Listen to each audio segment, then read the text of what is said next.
Bom, meu nome é Vitória e hoje eu vou falar um pouco sobre o livro do Machado de Assis, Helena. Mas eu não vou focar tanto no livro, eu vou focar mais nas estratégias de venda das obras de entretenimento e no modelo de folhetim. Para uma resenha que foque mais o livro como um todo, eu recomendo um vídeo do canal Ler Antes de Morrer. Lá tem uma resenha bem boa que vai analisar muito bem as relações sociais do século XIX e também vai falar um pouco sobre o papel do agregado na obra do Machado de Assis. Bom, primeiro, então, um resumo bem breve da história do livro. Um homem rico e viúvo, chamado Conselheiro do Vale, pai de um filho só, o Estácio. Ele mora com a irmã, Dona Úrsula. Aí ele morre. No testamento dele, ele conta que ele tem uma filha fora do casamento, a Helena. E que essa filha passa a ter direito sobre a herança da família e que a partir daquele momento vai morar na casa com essa família. A Helena, então, passa o livro inteiro tentando conquistar a afeição da Dona Úrsula e do Estácio. Enquanto isso, as tensões vão crescendo porque ela guarda um grande segredo e o livro acaba de um jeito bem triste. Primeiro, o livro foi publicado em folhetim e depois foi editado em livro. Isso quer dizer que, como ele foi sendo publicado aos poucos, ele tinha que garantir uma certa audiência para a próxima edição do jornal que hospedava ele. Então, era mais ou menos uma novela antes do surgimento das novelas. Por isso, a gente consegue perceber duas estratégias que Machado de Assis usava para garantir essa audiência. Era a estratégia do gancho e a estratégia de mexer com tudo aquilo que estava reprimido dentro das pessoas. Então, de utilizar a baixaria, a polêmica, como uma forma de conseguir leitores. Começando com a estratégia do gancho, não é à toa que os capítulos do livro terminam sempre no suspense ou com alguma grande revelação que tem a intenção de chocar aquela pessoa que está lendo o livro. Então tem alguns trechos bem melodramáticos, então vou ler alguns deles. Do capítulo 5 para o capítulo 6 tem esse suspense. Nesse estado de espírito entrou em casa, onde eu esperava um incidente novo. Do capítulo 14 para o capítulo 15 tem esse trecho aqui. O que ele não podia prometer era conjurar o drama que se lhes preparava. Drama que ia, enfim, desenvolver-se intenso, funesto e irremediável. Então ele vai usando dessas estratégias para que o leitor fique curioso e volte na semana seguinte para saber o que aconteceu dentro da história. E onde é que a gente pode ver essas mesmas estratégias sendo usadas? Na maioria das obras do audiovisual que a gente tem na nossa televisão, ou nas nossas produções de série, ou até mesmo nas produções audiovisuais internacionais. Então vamos puxar um exemplo, vai. O programa do João Kleber, quando ele começa a falar parou, é a mesma estratégia. Ele corta o bloco para voltar e aí sim contar a grande revelação. Todos os programas do João Kleber usam essa estratégia. Vocês vão ver o que vai acontecer nessa história. Ai, João, tô ansiosa. Uma surpresa inédita nesse teste de fidelidade. Para tudo aí. Para aí. Outro lugar. O congelamento lá do final do capítulo daquela novela Avenida Brasil. Aquilo era pra parar no ponto máximo da cena e aí você ficar curioso com o que ia acontecer na semana seguinte, no dia seguinte. Finais de temporada de série também usam muito essa estratégia do gancho. Então eles terminam com algum acontecimento muito marcante que não fica resolvido para você voltar no ano seguinte e terminar de assistir. Então, por exemplo, uma série recente que fez isso foi aquela série Coisa Mais Linda, no episódio final da primeira temporada. Essa estratégia ela tenta criar uma fidelidade nos telespectadores e rentabilizar em cima da sua curiosidade. Então, se hoje ela gera mais lucro para os canais de televisão, no século XIX ela gerava mais lucro para os jornais que faziam essas publicações e, consequentemente, acabavam garantindo o sustento dos escritores. Então, o escritor não fazia arte pela arte, ele tinha que conseguir de alguma forma se sustentar quando a profissão da escrita era a sua profissão principal. Uma outra estratégia que o Machado de Assis usou foi a de chocar moralmente as pessoas, mexendo com os tabus que estavam na sociedade para conseguir garantir a repercussão do romance dele. Então, se hoje em dia questões sexuais já são polêmicas, imagina como foi no século XIX as pessoas lerem uma obra que a base era de dois irmãos se envolvendo amorosamente. Isso acabava mexendo com a nossa noção de interdição em relação ao incesto e com isso fazendo com que as pessoas fossem ler, seja para falar mal, seja pela curiosidade que estava envolvida. Essa proibição do incesto ela é um dos pilares da nossa civilização. Na verdade, todas as civilizações se conhecem hoje em dia. Então, mexer com isso era basicamente uma armadilha do Machado de Assis enquanto escritor. Mexer com o tabu do incesto é algo recorrente nas produções audiovisuais.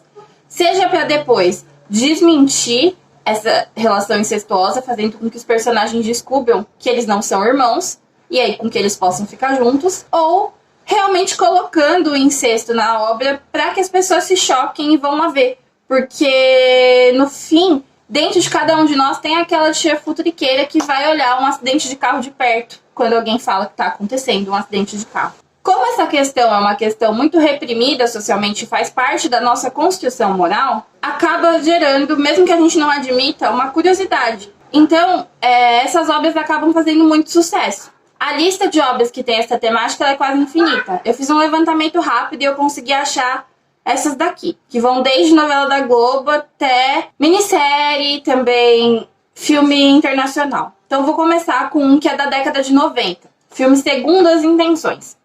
O filme Segundo as Intenções, ele é de 99, e ele tem uma relação de dois meio-irmãos, o enteado, eu não lembro direito porque ele é um lixão da década de 90, eu não me submeti a ver ele de novo. Mas quase todo o livro é trabalhado em cima desse choque em relação à homossexualidade que é imoral. Nos anos 2000, teve a minissérie A Muralha. Nela, dois personagens, Isabel e Tiago, eles têm um filho e depois eles descobrem que são irmãos e aí eles não ficam juntos. Em 2003, numa novela chamada Agora Que São Elas, Vitório e Léo também acreditam que são irmãos até descobrirem que não são. O filme The Dreamers, de 2003, ele é um poliamor, então uma história de uma relação que já não é convencional, com incesto no meio. E alguns anos atrás, gostar desse filme, ele era, sei lá, um pressuposto para você ter a sua carteirinha ali de pessoa culta. Em 2004, na novela Senhora do Destino, a Nazaré rouba uma bebê que é a Lindalva, né, que vira a Isabel depois. Quando a Isabel tá adulta, ela acaba conhecendo um cara chamado Leandro, eles se interessam um pelo outro, e aí depois, no final da novela, você descobre que eles são irmãos, mas eles acabam não tendo um relacionamento. Em 2009, na novela A Favorita, o personagem da Mariana Ximenes, que era a Lara, e o personagem do Cauã Raymond, que era o Haley, eles se envolvem, eles começam a ter um relacionamento com várias cenas de amor, etc.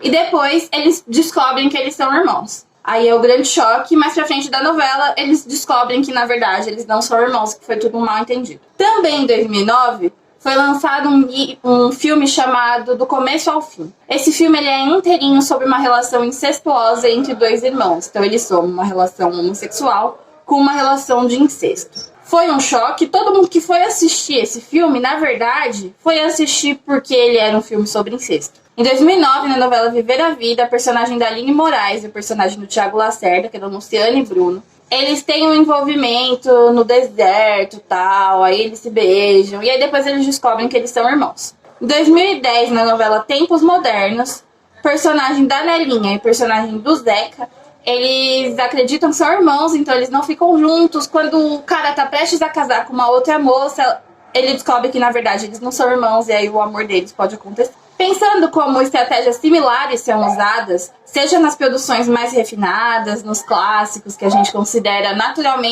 que naturalmente vão enobrecer a gente culturalmente, seja nas coisas de cunho mais popular, tipo novela das 8, novela das 6, fica meio falso aquele debate de que as coisas populares, elas na verdade não prestam e são um grande lixo. Porque no século XIX, o folhetim ele funcionava quase como uma novela.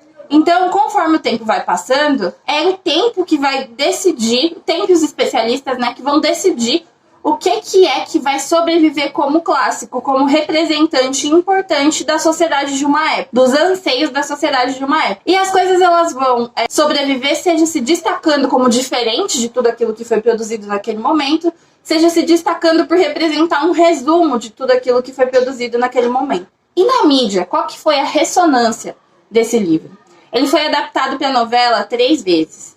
Então, pela primeira vez, ele foi adaptado em 1952. Na segunda vez, ele foi adaptado em 1975. E a última vez foi em 1987.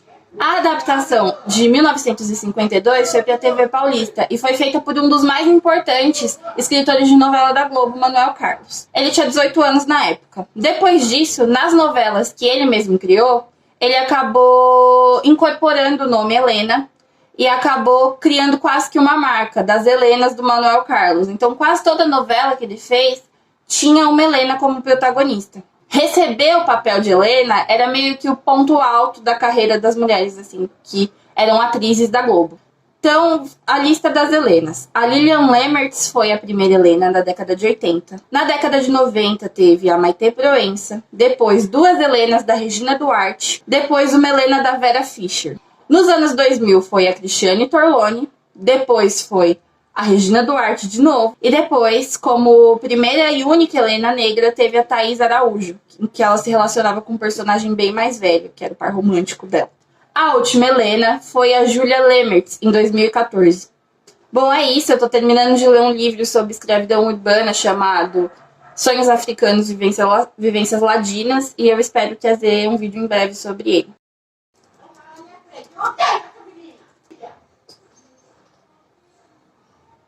Ontem!